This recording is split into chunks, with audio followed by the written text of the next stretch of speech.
Amém. Paz, Senhor, irmãos. Vamos dar início à nossa lição de hoje, a nossa escola dominical, na lição número 9, que fala sobre vivendo o fervor espiritual, que está na página 41. E antes de iniciar, eu gostaria de orar, e eu gostaria de pedir ao irmão Orlando para orar pela nossa lição de hoje, e gostaria também de cumprimentar todos que estão em casa assistindo à nossa transmissão. Que Deus vos abençoe.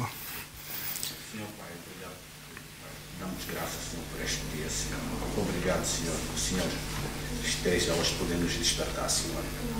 Oh, Senhor, maravilhoso, Senhor. Tu és um Deus bom, Senhor. Pedimos, Senhor, que neste preciso instante, Senhor, o Senhor esteja conosco, Senhor, para que nós podemos aprender mais, Senhor, mais da Tua Palavra, Senhor, para que nossos corações, Senhor, encham-se da Tua Palavra, Senhor, que podemos transmitir a quem não conhece da Tua Palavra, Senhor.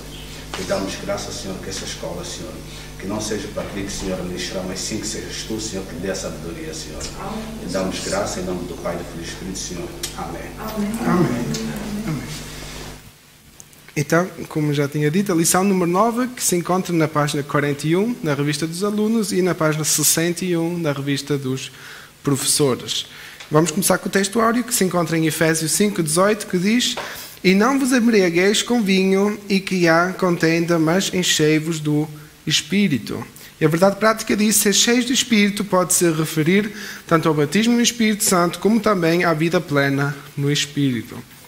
Vamos fazer a leitura bíblica em classe, que se encontra em Efésios 5, 15 a 20, que diz: Portanto, vede prudentemente como andais, não como nécios, mas como sábios, remindo o tempo, porquanto os dias são maus. Pelo que não sejais insensatos, mas entendei qual seja a vontade do Senhor. E não vos embriagueis com vinho, em que há contenda, mas enchei-vos do Espírito, falando entre vós com salmos e hinos e cânticos espirituais, cantando a salmodiando ao Senhor no vosso coração, dando sempre graças por tudo a nosso Deus e Pai, em nome de nosso Senhor Jesus Cristo. O objetivo geral é mostrar a necessidade de se viver o fervor espiritual, e os objetivos específicos são destacar a importância da devoção na vida do crente pela palavra e oração, enfatizar a importância de manter-se cheios do Espírito e, terceiro, prevenir o respeito e a frieza espiritual. Amém? Então vamos à introdução. E eu acho interessante que estamos a falar sobre este tema, né, do fervor espiritual. E quem se lembra, a semana passada tivemos um culto de ação de graça, e aqui Paulo termina esta parte a dizer: dando sempre graças por tudo a nosso Deus e Pai, em nome de nosso Senhor Jesus Cristo. Então nós percebemos já desde o início que a ação de graça faz parte do nosso fervor, da nossa entrega, do nosso devocional espiritual. Okay? Deus não faz as coisas somente para nós estarmos bem, mas nós também devemos estar gratos pelas coisas que Deus faz nas nossas vidas. Amém? Passem a matezinha. Estamos na lição número 9, página 41. Introdução. A expressão todos foram cheios do Espírito Santo, em Atos 2, versículo 4, quer dizer que todos foram batizados no Espírito Santo. Isso já estudamos na lição 3, mas nela aprendemos igualmente que cheio do Espírito indica também viver a plenitude ou o fervor do Espírito. Vamos analisar melhor essa parte da teologia pentecostal. Okay? Na lição número 3 nós falamos sobre o batismo no Espírito Santo, mas percebemos que devemos de estar cheios do Espírito independentemente do batismo no Espírito. Amém? E é isso que vamos falar hoje, por isso vamos falar sobre o fervor espiritual.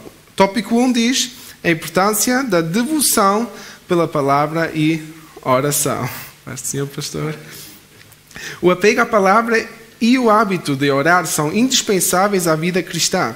São práticas ensinadas ao povo de Deus desde o princípio, pois Deus fala por meio delas. O ponto 1, devoção, que também podem traduzir com entrega. A nossa ideia de devoção é de apego, dedicação e zelo, com o nosso apreço pela oração, o amor pela palavra e o apego ao jejum. E vamos ler Mateus 26, 41. Mateus 26, 41.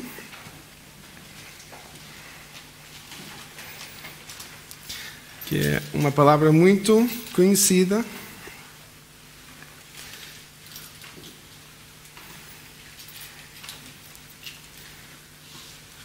Se alguém já encontrou, pode ler. Pode ler, irmã Carla. 6:41, Mateus. Certo. Vigiai e orai para que não entreis em tentação. Na verdade, o espírito está pronto, mas a carne é fraca. Amém? Então, o que é que devemos fazer? Vigiar e orar. Nós tivemos na sexta-feira o culto de vigília, mas não é só uma vez por mês que vamos vigiar. Vamos estar constantemente vigiando, vamos estar constantemente em oração, porque o inimigo não espera até o nosso culto de vigília para nos atacar. O inimigo está sempre a tentar nos atacar. Então devemos estar espiritualmente preparados. E aqui Jesus também deixa claro que o Espírito está pronto, o Espírito que habita em nós está pronto para estar conectado com o Espírito de Deus que quer habitar em nós. Mas a nossa carne é fraca. O Espírito nos pede para fazer uma coisa, mas nós tomamos a decisão de fazer outra. É isso que isto quer dizer. O Espírito já está um passo avante e nós travamos com as nossas dúvidas, com as nossas preocupações, com os nossos pensamentos, aquilo que Deus quer fazer nas nossas vidas. Amém? A leitura da Bíblia, oração e jejum são importantes exercícios espirituais na vida da igreja, desde o princípio. Tudo isso é válido e espiritualmente salutar para a vida cristã, mas torna-se eficaz quando acompanhada de santificação e de humildade, prudência e sabedoria. A nossa prudência é para que essas práticas não venham se tornar motivo de exibição. Ok? Então nós devemos de ler a Bíblia, devemos de orar, devemos de jejuar, isso é importante, mas isso tudo não serve nada se nós só o fazemos como mandamento. Se lemos a Bíblia por ritual, se oramos por rotina e se jejuamos porque é o mês de jejum, que até agora estávamos a passar esse tempo, né, que aqui no mundo fazem do Carnaval até à Páscoa, é o tempo de jejum, né? Mas não é isso o jejum verdadeiro ou essencial. Podemos participar desse jejum, não há problema nenhum, mas não devemos de focar só nisso como tradição ou ritual. Devemos de perceber que orar, ler a Bíblia e jejuar tem que ser acompanhado pelo Espírito Santo que habita em nós. Deve ser acompanhado com entrega por nosso coração, não porque é uma lei. É isso que é a diferença entre o tempo da lei e o tempo da graça. Que tudo o que nós fazemos não é porque estamos a cumprir uma lei, mas sim porque fazemos por amor a Deus. Amém? Ok. Segundo ponto, a oração e a palavra. Todos nós conhecemos o jargão evangélico, ou a frase evangélica que diz: a oração é a chave da vitória. Isso é verdade. Não existe vida espiritual abundante sem oração. Segundo a declaração de fé das Assembleias de Deus, a oração é o ato consciente pelo qual a pessoa dirige-se a Deus para se comunicar com Ele e buscar a sua ajuda por meio de palavra ou pensamento. A oração é a alma do cristianismo e expressão a nossa total dependência de Deus. O próprio Senhor Jesus Cristo tinha o hábito de orar, e vamos ler isso em Lucas 6:12. Lucas 6:12.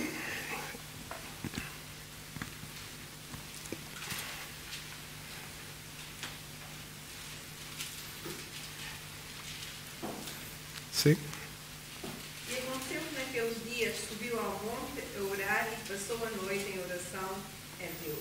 Amém? Aqui nós vemos que Jesus também tomou tempo para orar, ok? Aqui diz, aconteceu que naquele dia subiu ao monte a orar e passou a noite em oração a Deus. Então não somente ele estava orando, mas também estava vigiando, não é? Aquilo que nós fazemos de vigília nos horários que são menos agradáveis para nós, porque nós todos queremos ir dormir, então temos essa luta contra o sono, contra a nossa carne, não é? Eu creio que é por isso que a vigília de noite faz muito sentido, porque é quando... Porque de dia é mais fácil porque já estamos acordados, já estamos a fazer temos o nosso dia-a-dia, mas lutar contra o sono é o sinal que estamos a lutar contra a carne. E Jesus também teve essas lutas, né? Teve a orar, falava com Deus e fez isso de noite, que podemos chamar como vigília, né? Então nós vemos, para Jesus foi importante orar ao Pai, e ele até ensinou a oração, o Pai Nosso, não? Como orar. Então, para nós, a oração também deve ser algo importante. Não é algo antiquado, não é algo que é uma tradição, mas sim é a nossa comunicação, é nós falarmos com Deus, né? E é um diálogo. Porque nós muitas vezes pensamos que nós é que só falamos e Deus faz, mas Deus também responde às orações, ok? Através da sua palavra, através de um servo, através de alguma coisa que acontece na vida, ou até ouvível, né? Todos que já tiveram essa experiência sabem do que estou a falar, não é? Essa prática particular deve ser espontânea e contínua, que nós conhecemos a parte em 1 Tessalonicenses 5,17 que diz orar sem cessar. Isso quer dizer sempre. A leitura da Bíblia nos torna sábios e prudentes, que está em Salmos 119, 100, que diz: sou mais prudente do que os velhos, porque guardo os teus preceitos. Ok? O que é que nós percebemos aqui? O salmista está a falar que ele era mais sábio porque guardava aquilo que eram os valores de Deus. Ele não estava a dizer que todas as pessoas velhas são insensatas ou são falhas. Pouco ele está a dizer que ele era melhor do que os outros. O que ele está a dizer é que ele se tornou melhor por cumprir aquilo que é a vontade de Deus. E quando o Antigo Testamento fala dos velhos, fala muitas vezes das gerações anteriores, e nós sabemos que o povo de Israel teve muitos altos e teve muitos baixos, e sempre que vinha uma geração que era forte na entrega, na devoção a Deus, vinha logo a seguir uma geração que não queria cumprir com nada e misturava as culturas, misturava as religiões, traziam deuses, havia sempre muitos altos e baixos no povo de Israel. Por isso que o salmista diz isto: sou mais prudente do que os velhos, porque guardo os teus preceitos, guarda os mandatos de Deus. E é isso que nós devemos fazer. Se os nossos pais erraram, isso não deve ser a razão do qual Deus justificar os meus erros, mas sim, eu devo de confiar em Deus. E, só por parênteses, né? Levem as revistas das Novas da Alegria deste mês, que fala sobre a maldição hereditária, que é algo que vai nesse contexto, né? Só porque os meus pais passaram certas coisas não quer dizer que a minha geração já está afetada por isso. Nós não podemos trazer as maldições, digamos assim, dos nossos antepassados para o nosso dia atual, porque Deus nos liberta individualmente. Amém? Ok. Vamos ao terceiro ponto, que diz o viver sabiamente. Esses exercícios espirituais devem ser colocados em prática no dia a dia, diferentemente do nécio. Vede prudentemente como andais, não como nécios ou pecadores, mas como sábios. Okay? Os nécios também são aqueles que não são sábios, né? Em alemão diríamos Dummköpfe, né? Aqueles que fazem as coisas, são teimosos e vão sempre contra aquilo que é certo, né? Existem pelo menos 7 palavras gregas no Novo Testamento para nécio, mas o que o apóstolo usa nessa passagem só aparece aqui é asófos, tolo, sem juízo. Paulo está contrastando a sabedoria cristã que vem do Espírito com a insensatez dos pagãos. Isso se torna claro no versículo 17, onde o apóstolo usa o termo afron, nécio, insensato, e acrescenta que esses não entendem a vontade do Senhor. Devem priorizar a vontade de Deus em nossas decisões. Devemos priorizar a vontade de Deus em nossas decisões, atitudes, e não focar as aparentes vantagens como faz o mundo. O modo de vida do crente não pode ser o mesmo padrão do mundo. E vamos ler Romanos 12, 1. Amém? Romanos 12, 1.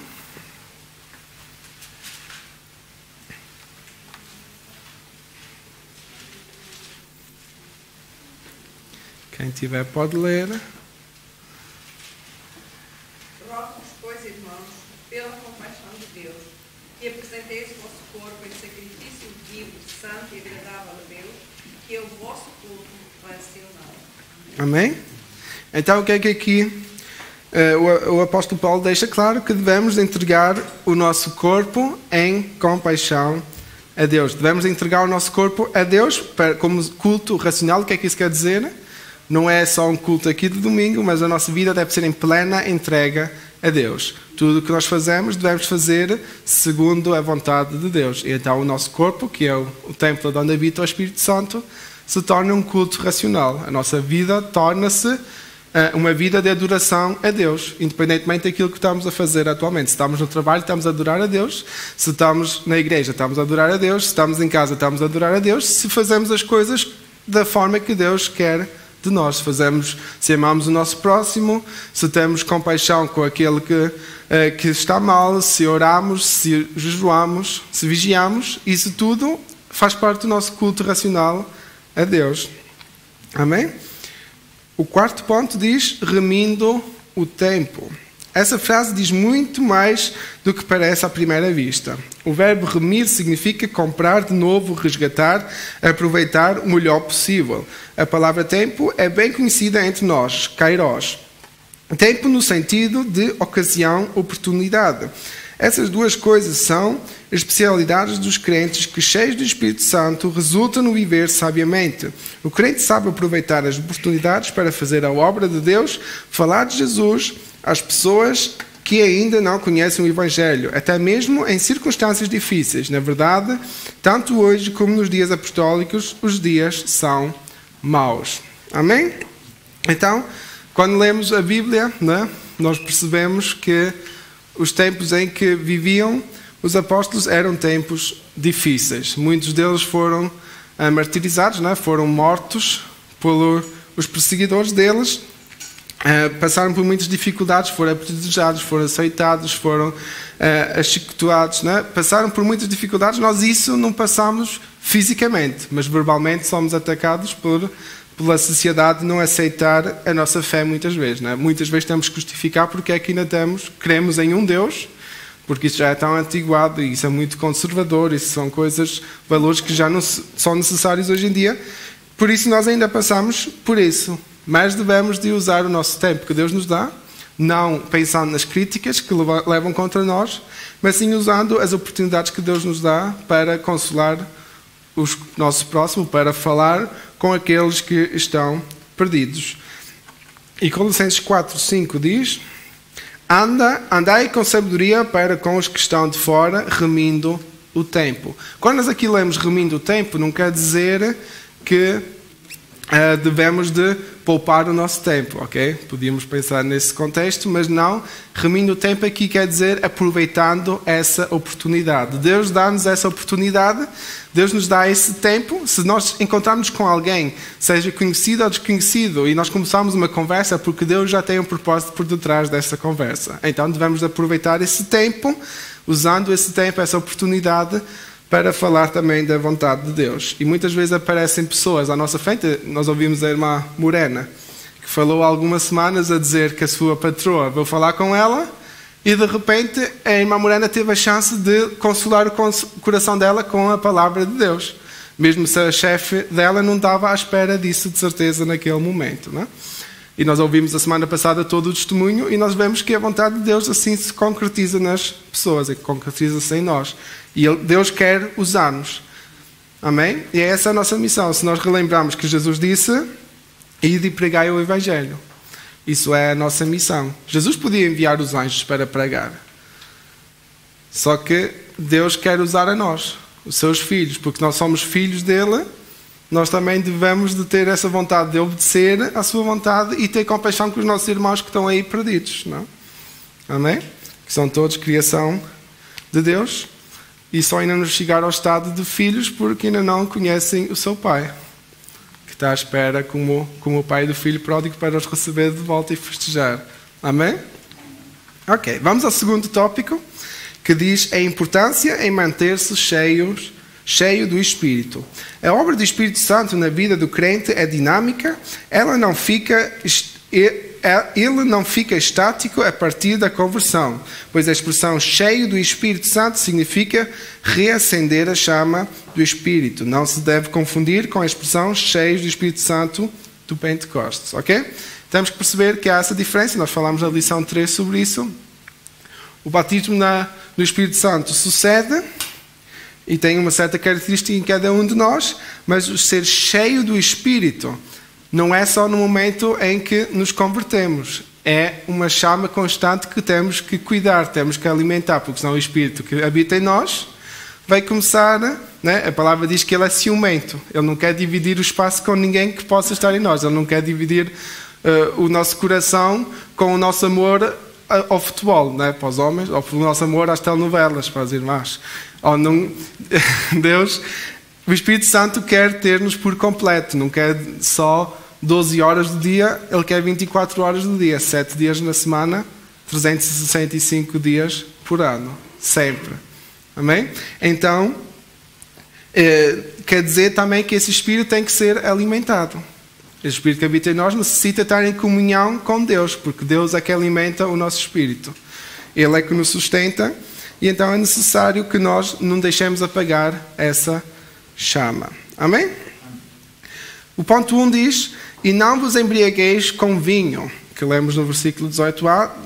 Essa frase é como a Septuaginta, ou o Antigo Testamento, traduz: não olhes para o vinho.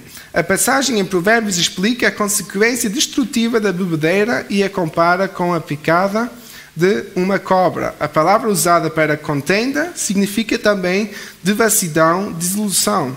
Esses termos são incompatíveis com a ética cristã, mas é muito comum entre os pagãos que procuram buscar a felicidade nos prazeres mundanos que resultam sempre em desgraças.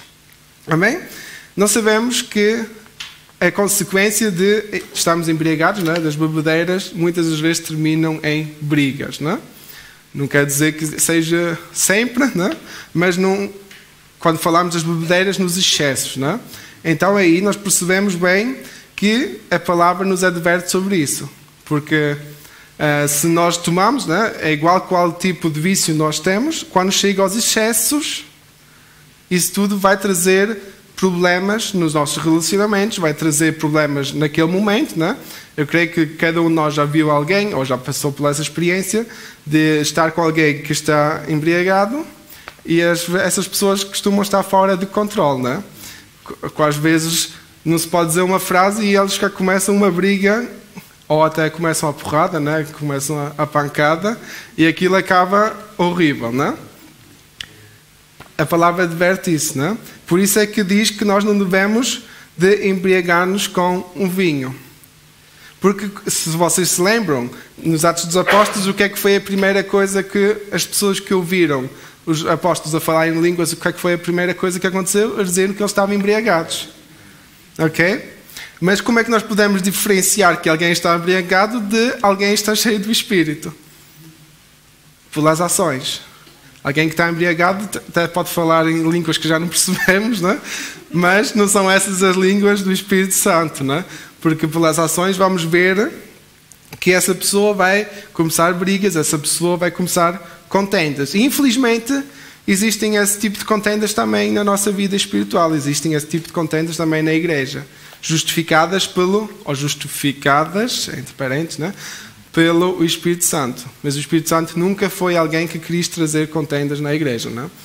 E o Espírito Santo não é aquele que traz as contendas, são aqueles que o recebem, ou aqueles que se dizem cheios do Espírito, aqueles que se creem santos, que somos nós, é que muitas das vezes confundimos as coisas e trazemos confusão aonde não era necessário haver confusão. Amém? Então aqui a palavra fica bem clara nesse ponto. Mas enchei-vos do Espírito, que é a segunda parte desse versículo. Se compararmos agora as duas partes, e não vos embriagueis do vinho, mas enchei-vos do Espírito, o que é que fica claro? Não fiquem presos nos vícios deste mundo, não fiquem presos nos desejos da vossa carne, mas buscai ser mais cheios do Espírito. E é isso que é essencial. A expressão indica renovação, novo enchimento do Espírito. A ação do Espírito na vida cristã não é estática. Nele somos renovados no nosso dia a dia. Essa experiência acontece reiteradamente em nossos dias e isso vem desde o Pentecostes. Os discípulos já tinham o Espírito antes do Pentecostes e já eram salvos. Todos os crentes em Jesus, pentecostais e não pentecostais, batizados no Espírito Santo e não batizados, têm o Espírito Santo. O apóstolo se refere à plenitude do Espírito em enchei-vos do Espírito, que é a característica típica dos pentecostais. E vamos a 1 Coríntios 3,16.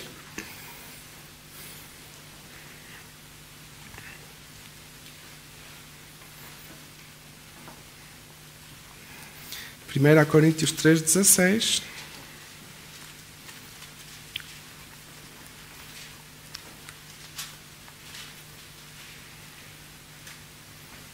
Se alguém quiser ler.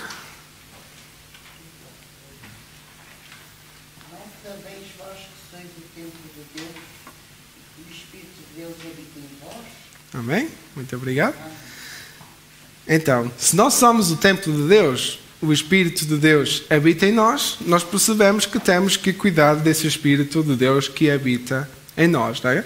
Temos que fazer uma morada agradável. Assim, como vocês quando têm visitas, arrumam a casa, não é? Ninguém gosta de mostrar uma casa desorganizada aos visitantes, então assim também deve ser o nosso coração, não é? Se Deus quer habitar, não é? O seu Espírito quer habitar em nós, nós temos que ter a casa arrumada. Mas nós temos aqui uma grande vantagem, é que nós temos daquelas visitas que nos ajudam a arrumar, não é? Porque nós mesmo não temos a capacidade de cuidar de nós, não é? Nós não temos a capacidade de limpar tudo que está em nós, mas o Espírito Santo que quer habitar em nós, não só é aquele que, para quem limpamos o nosso ser, mas também é aquele que nos ajuda a limpar o nosso ser, não é? É daquelas visitas boas que ajudam ainda a arrumar o último quarto antes que venham todos, não é? Amém? Então isso é a função do Espírito Santo. E interessante aqui que ele habita em nós, independentemente se somos pentecostais ou não. Ok? Aqui percebemos bem a diferença, porque na lição 3 nós falámos se a Igreja Batista, ou aqueles que não falam sobre o batismo do Espírito Santo, se também são salvos. Sim. Porquê? Porque Deus, ou o Espírito de Deus, habita em nós, independentemente se somos batizados do Espírito ou não. Porque a partir do momento, ou melhor, antes da nossa salvação, já o Espírito é aquele que nos convence para crer na vontade de Deus, não é? Crer que Jesus verdadeiramente morreu na cruz como nosso Senhor e Salvador. Isso é a obra do Espírito em nós. Então, a partir desse momento, o Espírito habita em nós. Mas se nós somos batizados ou não, se vai revelar através da nossa entrega a Deus, não é? Quando Deus vir que temos essa necessidade. E as igrejas pentecostais têm mais essa busca pelo batismo do Espírito Santo do que outras igrejas, mas não é por isso que eles são menos crentes do que nós, não é? Okay? O Espírito não age menos deles do que em nós, simplesmente se revela de outra maneira. Mas nós todos somos cheios do Espírito Santo. Amém? Terceiro ponto, não confundir com o batismo no Espírito Santo. Isso já foi estudado na lição 3. Em outras passagens, cheios do Espírito Santo diz respeito ao batismo do Espírito. Mas não é o caso em Efésios 5:18. O batismo no Espírito Santo é uma experiência distinta da conversão. O significado de palavras e expressões bíblicas na Bíblia deve ser entendido e interpretado à luz do seu contexto. Observe a frase, então Pedro, cheio do Espírito Santo, lhe disse, que está em Atos 4:8, ora, Pedro foi batizado no dia de Pentecostes. Logo, a expressão mostra a dinâmica do Espírito na vida do apóstolo. Da mesma forma, o trecho Saulo, que também se chama Paulo, cheio do Espírito Santo, fala de alguém já batizado no Espírito Santo. E é evidente que cheio do Espírito Santo se refere à plenitude do Espírito. Ok? Nós temos que ter isso em mente, que precisamos de ler o contexto para perceber em qual das duas partes, ou se a Bíblia se refere ao batismo, ou se a Bíblia se refere a estar cheios, né, através da salvação, estar cheios do Espírito Santo. Não podemos confundir isso, porque senão vamos trazer uma certa confusão, vamos trazer exigências para o batismo, ou trazer exigências para a nossa salvação, que só fazem parte do batismo do Espírito Santo, ok? Por isso temos que ter isso em mente. Independentemente, nós como pentecostais, né, nós como crentes evangélicos, o nosso desejo não é só estar cheios do Espírito Santo, mas também ser batizados pelo Espírito Santo. Então devemos ter essa busca e essa devoção perante Deus. Vamos ao terceiro ponto, ao terceiro tópico. Se tiverem dúvidas, fiquem à vontade de perguntar, ou se quiserem comentar alguma coisa.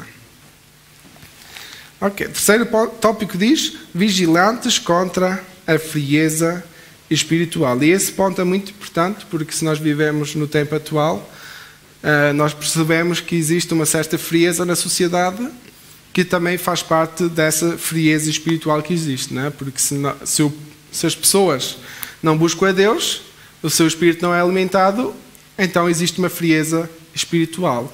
Infelizmente, essa frieza espiritual também começa a entrar nas igrejas, quando pensamos que nós somos salvos e não precisamos dos outros para nada. Isso se torna numa frieza espiritual dentro do nosso próprio coração, quando pensamos que eu posso ser salvo e não preciso de igreja para nada. Isso é uma declaração da frieza espiritual que existe, porque claramente nós até percebemos pela vida dos apóstolos que a igreja é necessária. A comunhão da igreja é necessária para nos apoiar uns aos outros, porque nós sozinhos vamos sempre cair no pecado. Claro que precisamos de Deus, sobretudo, mas a comunhão da igreja, a função do corpo é que junto vai fazer com que a igreja ou que as almas sejam alcançadas. Não é porque um indivíduo está ali, o outro indivíduo está ali, assim nós nunca vamos crescer, até porque não faz sentido nenhum. Se eu penso que é necessário que aceitemos a Jesus, não é? Se eu percebo que a salvação foi boa para mim, com quem é que eu vou falar se eu não quero depois estar junto com essa pessoa? Não faz sentido, não é? Nós, como igreja, nós buscamos, nós evangelizamos para as almas chegarem perante Deus e vão encontrar uma família na igreja, não é? Vão encontrar uma família com os seus filhos. Mas se cada filho fica em casa, o que é que eles vão encontrar? Não vão encontrar nada. Vão converter-se e depois vão ter que estudar a Bíblia sozinhos em casa. E isso é um bocadinho mais complicado. Então, nós podemos dizer que a igreja, como corpo, é tipo um grupo que se ajuda uns aos outros a ficar firmes, a ficar fortes na palavra, suportando-nos uns aos outros, não é? Que é a palavra de Deus que nos ensina isso. Você deve se lembrar de que um dos requisitos para compor o grupo dos 7 diáconos era ser cheios do Espírito. Como identificar alguém cheio do Espírito? O apóstolo apresenta pelo menos 3 características: o testemunho transbordante, a vida de gratidão e de submissão. Ponto 1, o testemunho transbordante, que lemos no versículo 19, é um sinal evidente. Os cânticos são expressões de alegria e de louvor a Deus, além da função de instruir a igreja. Os cristãos expressam por meio dos hinos seus anseios, suas esperanças, aquilo que acreditam estar inspirado na vida das personagens bíblicas e nas promessas divinas. Os salmos são o saltério de Israel. O livro dos salmos, ou o saltério é como se fosse a harpa, né, cristã nossa hoje em dia, é um livro de cânticos. Muitos deles são adaptados à música ainda hoje no judaísmo e no cristianismo. Os hinos são uma referência às primeiras composições cristãs e lamentamos o fato de não ter sobrevivido, mas algumas das suas estrofes estão no Novo Testamento, que está em Filipenses 2, 5 a 11, que é a canção dos cristãos, que vocês conhecem, provavelmente.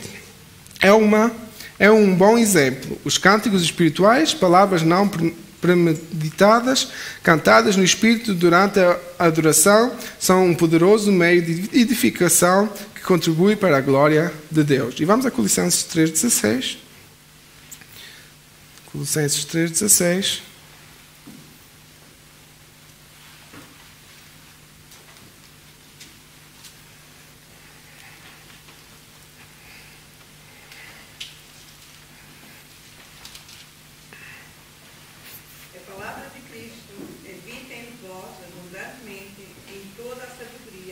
ensinando-vos e admoestando-vos uns aos outros com salmos, hinos e cânticos espirituais, cantando ao Senhor com graça em vosso coração.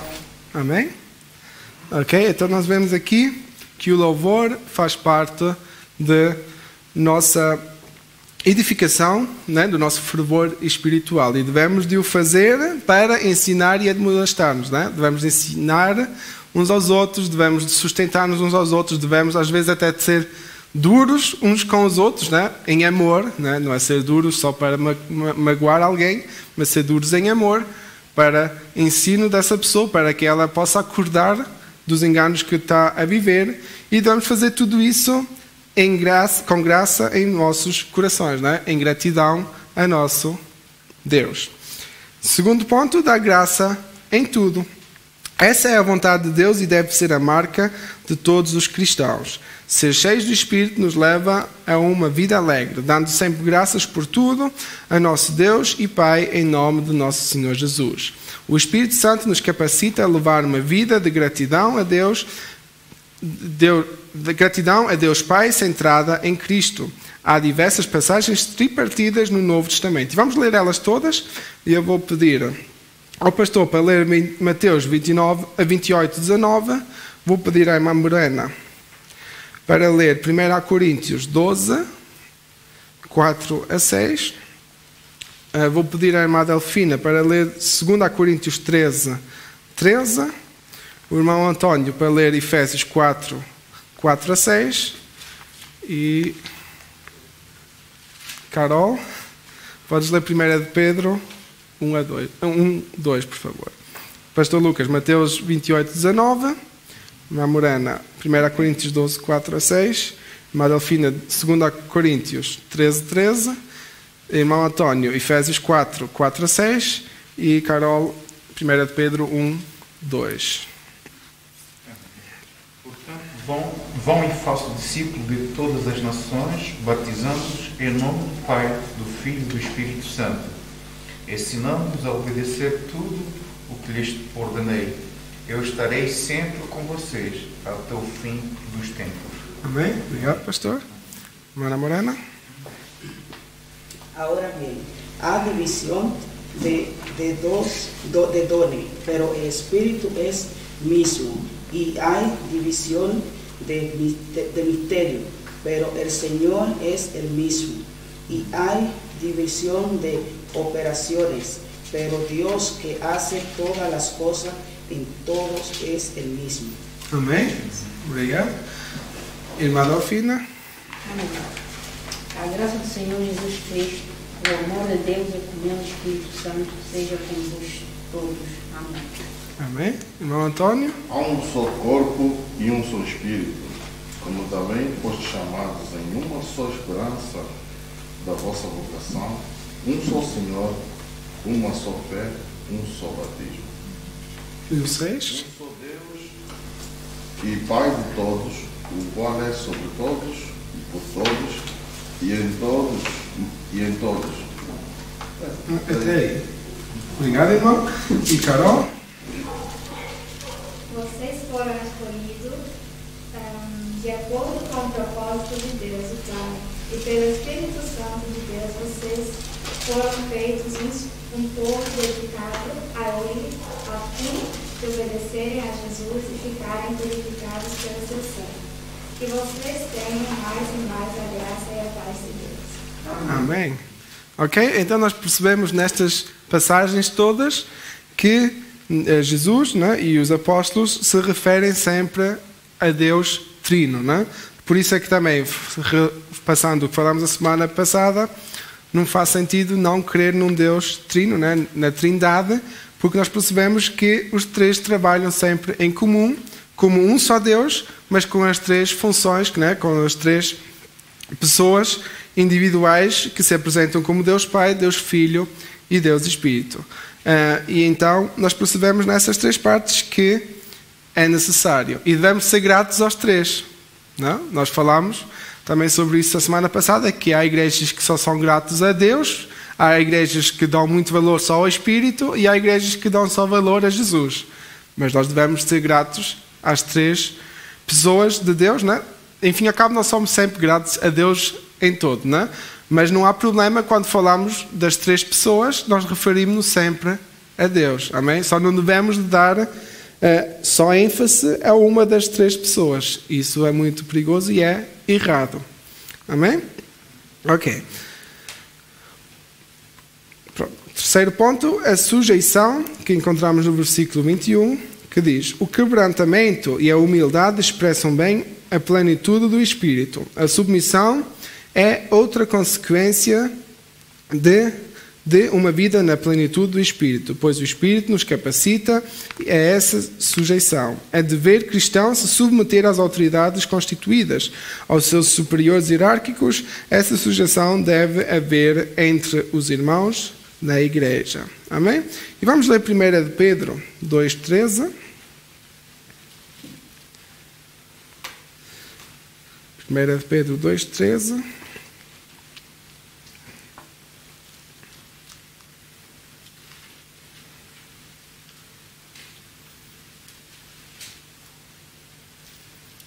Sujeitai-vos, pois, a toda ordenação humana por amor do Senhor, ter ao rei como superior. Amém? Ok? Então nós percebemos aqui que devemos de sujeitar-nos às autoridades. Faz parte do nosso ser, né? Dos nossos valores como crentes, respeitar as autoridades que estão perante nós, sejam elas boas ou sejam elas más. elas não nos devem de levar, né? Nós não devemos cumprir com as leis que nos separam da vontade de Deus, isso não. Isso a palavra é sempre muito clara nisso. Mas devemos respeitar as autoridades que estão perante nós. Amém? Assim como nós devemos respeitar os nossos pais, assim como nós devemos de respeitar o nosso pastor, assim como nós devemos de respeitar o nosso patrão, assim nós devemos de respeitar os nossos governantes e devemos de orar por eles todos, né, para que eles tomem sempre decisões sábias que vão afetar também a nossa vida. E em que tempo nós estamos a viver que nós percebemos que é necessário orar por eles, porque senão isto torna-se uma confusão, né? 1 de Pedro 2,18 diz: Vós, servos, sujeitai-vos com todo o temor ao Senhor, não somente ao bom e humano, mas também ao mau. Né? Nós percebemos que no contexto bíblico ainda existia a escravidão, mas aqui isso podemos trazer para o nosso dia a dia de hoje. Né? Às vezes alguns de nós têm um patrão que é mais duro connosco, né? Não, nem sempre faz as nossas vontades. Né? Nós também às vezes temos aquele desejo de pensar que o nosso chefe faz tudo por nós, né? Mas ele tem as responsabilidades perante a empresa e tem as responsabilidades perante nós. Então ele tem que medir sempre qual é a vontade superior. E então nós na mesma devemos de sujeitar-nos. Não é? Às vezes temos que fazer uma semana um trabalho que não gostamos muito de fazer, mas não é por isso que vamos estar a reclamar ou a amaldiçoar o nosso patrão, porque outros tempos hão de vir. Né? Se continuamos a orar, Deus pode alterar essa situação. Né? Nós ouvimos a semana passada no testemunho da irmã Morena, nós ouvimos há 13 semanas no testemunho do pastor que os nossos patrões podem ser tocados e até transformar a situação que aparentemente para nós pode ser difícil para o bem, né? Através de Deus, se continuarmos a orar pelos nossos lugares de emprego. Eu creio que se todos nós que ainda podemos ter a chance de trabalhar nestes tempos difíceis é porque temos orado pelos nossos lugares de emprego ou porque há pessoas que estão a orar pelos nossos lugares de emprego, porque muitas empresas fecharam, muitos estão desempregados. Se nós estamos protegidos é porque Deus nos tem guardado dessas situações e devemos de continuar a colocar também os nossos lugares de trabalho em oração constantemente. Amém? E 1 de Pedro 5,5 que fala sobre a sujeição dentro da igreja, que diz: semelhantemente vós, jovens, sede sujeitos aos anciões, e sede todos sujeitos uns aos outros, e revesti-vos da humildade, porque Deus resiste aos soberbos, mas dá graça aos humildes. Ok? E aqui fala dos jovens e dos anciões, mas podemos trazer em geral, né? Como igreja, respeitar a liderança, como líderes, respeitar o líder principal, né? Devemos de sujeitar-nos àquilo que é decidido, né? E devemos de ser humildes. Porque Deus rejeita todos aqueles que, aqui a palavra diz soberbos, né? Aqueles que se levantam contra a direção que Deus colocou, né? Contra a liderança que Deus colocou. Falando deste ponto, né? Agora se calhar alguns podem pensar, né? Principalmente na questão das autoridades políticas. Nós sabemos que nós já passamos por muitas guerras e passamos por muitas revoluções que, se formos a ver as consequências delas, foram necessárias, não é? Porque todos nós... Pronto, eu não vivi, mas já ouvi na história, né, das ditaduras que houve na Segunda Guerra Mundial, a ditadura que houve em Portugal, de Salazar, né, que houve na Espanha, Franco, Mussolini na Itália, né, falando agora da Europa, que é a história que eu mais conheço. Claro, as ditaduras, não, ou a opressão que houve durante o tempo da colonização nos países africanos, isso tudo foi necessário que houvesse, digamos, um levantamento contra as autoridades, porque estavam a ser infringidas os direitos humanos, e Deus também não quer que o seu povo seja maltratado. Assim como Deus libertou o seu povo do Egito, assim como Deus permitiu que houvesse muitas guerras contra os filisteus para salvar o povo de Israel, mas Deus na mesma pede que nós respeitemos as nossas autoridades, enquanto eles não nos estão a desviar do caminho de Deus. Infelizmente, isso vai ser cada vez pior, vai haver cada vez mais leis que vão ser contra aquilo que é a vontade de Deus, mas a única coisa que nós podemos fazer é orar. Nós não vamos agora entrar dentro do Parlamento e começar um massacre, que isso não vai ajudar ninguém, só vai piorar a situação. O que devemos fazer é orar por eles para que possam tomar decisões sábias, né? Decisões dirigidas por Deus. E nós vemos por aquilo que estamos a viver na pandemia. Claro que são tempos difíceis, mas se, por exemplo, as igrejas ainda estão abertas, é porque Deus tem tocado os corações dos governantes e eles têm percebido que é necessário as portas ficarem abertas das igrejas. Em muitos países não tem acontecido isso. Em Portugal, já por terceira ou quarta vez que tiveram que fechar tudo e as igrejas estão outra vez em casa. Vão reabrir, se Deus permitir, agora em abril. Por isso nós percebemos que nós estamos privilegiados por isso. É porque temos orado pelos governantes e porque Deus tem ouvido as nossas orações. Não estou a dizer que os governantes em Portugal têm, ou que os nossos irmãos em Portugal têm orado menos. O que eu estou a dizer é que nós podemos ver que as coisas que acontecem no nosso dia-a-dia são alteradas pela vontade de Deus. Amém? E por isso é que é necessário nós estarmos em fervor espiritual, né? Continuar a orar, continuar a jejuar, continuar a vigiar e buscar mais estar cheios da presença de Deus, porque isso é necessário, né? Estar mais cheios do Espírito para nos ajudar a perceber o que é necessário, para nos ajudar o que é verdadeiramente importante, a não gastarmos o nosso tempo em coisas desnecessárias, mas naquilo que é para a honra e glória de Deus. As nossas vidas devem de ser para isso, não? E então aí a sujeição se torna também algo mais fácil. Amém? Não vamos chegar a tempos que, claro, que não vamos poder aceitar tudo. Há muitas coisas que até mesmo a minha empresa, onde eu trabalho na Mercedes, vocês sabem, muitas coisas que eu não aceito que eles fazem, porque tomam decisões que eu vejo que vão prejudicar. Mas a única coisa que eu posso fazer é orar. Eu não vou começar agora uma revolução, não é? Porque aí vou estragar uma empresa que está a funcionar de alguma forma.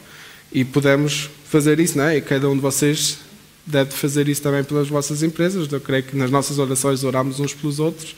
Devemos fazer isso em conjunto, porque só Deus para guardar os nossos patrões, não é? Guardar os nossos chefes, e porque nós também necessitamos desse lugar de trabalho, então somos dependentes também disso, não é?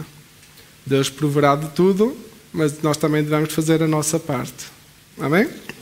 Vamos à conclusão, que o tempo está a chegar ao fim, que diz: o significado de enchei-vos do Espírito é ter a vida cristã na plenitude do Espírito Santo.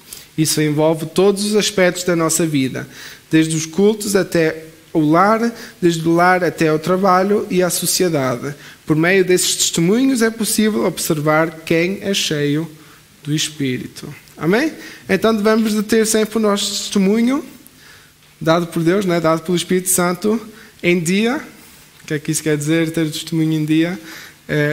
Se nós erramos, e nós erramos muitas vezes, nós devemos colocar tudo nas mãos de Deus e pedir perdão, para não estar a crucificar Jesus cada vez outra vez na cruz, não é? Com as nossas falhas. E, assim como a palavra também nos ensina, não é? Se nós falharmos uma vez, não devemos estar sempre a repetir essa falha, não é? Nós devemos conhecer as nossas debilidades e colocar diante de Deus para que Ele possa transformar essa área na nossa vida. Amém? Ok, se não houver perguntas, para a semana vamos ter a lição número 10 e vamos falar sobre o Senhor Jesus cura hoje, não? Em 2 semanas. Obrigado, irmã Morena. É que para a semana temos a nossa Santa Ceia, não é? Ok. Então vamos falar em 2 semanas sobre o Senhor Jesus cura. Sobre o tema que falámos a semana passada, também eu estou a preparar um estudo sobre as diferentes religiões, né, e seitas que existem, e vamos fazer depois da revista, né? Vamos ter um domingo para falar sobre esse ponto, que é muito interessante, mas eu vou já deixar uma pequena previsão, né? Porque a semana passada falámos muito sobre os mormons, ou mormon, né? E havia umas certas dúvidas afinal que tipo de igreja eles são e qual era a grande diferença entre eles e os testemunhos de Jeová. Para diferenciar, né, os testemunhos de Jeová, nós todos sabemos que não creem na Trindade, assim também fazem os mormons, mas eles não creem no mesmo Deus que nós. E essa parte é interessante. Eles creem que Deus é Adão, ok? Porque Deus fez Adão à semelhança dele. Então Adão automaticamente se tornou Deus, não é? E então para eles Adão é que é Deus. Mas vamos aprofundar esse tema quando falharmos sobre isso, porque é muito interessante. Eu creio que devemos de saber o que é que as outras comunidades ou religiões que há na nossa volta também creem, para nós percebermos aquilo que a palavra verdadeira nos quer ensinar, não é? Porque isso é importante conhecer. Não é para os confrontar, não é para isso que queremos fazer isso. Devemos continuar a orar por eles, e se tivermos essa oportunidade, não é, de falar com eles, que o Espírito Santo verdadeiramente os possa tocar para reconhecerem essas falhas que estão a cometer perante a palavra. Mas nós, como falámos a semana passada, nós percebemos que a culpa não é a palavra em si, mas é os livros que eles usam à parte da palavra. E isso é o perigo sempre que pode acontecer, não é? Mas vamos falar sobre isso. Eu creio que é um tema interessante e fica para... Como esta lição também está a terminar, creio que vai ser daqui a um mês mais ou menos que vamos falar sobre isso, não? Ok, se não houver mais perguntas, que o Senhor vos abençoe, aqueles que também estão em casa.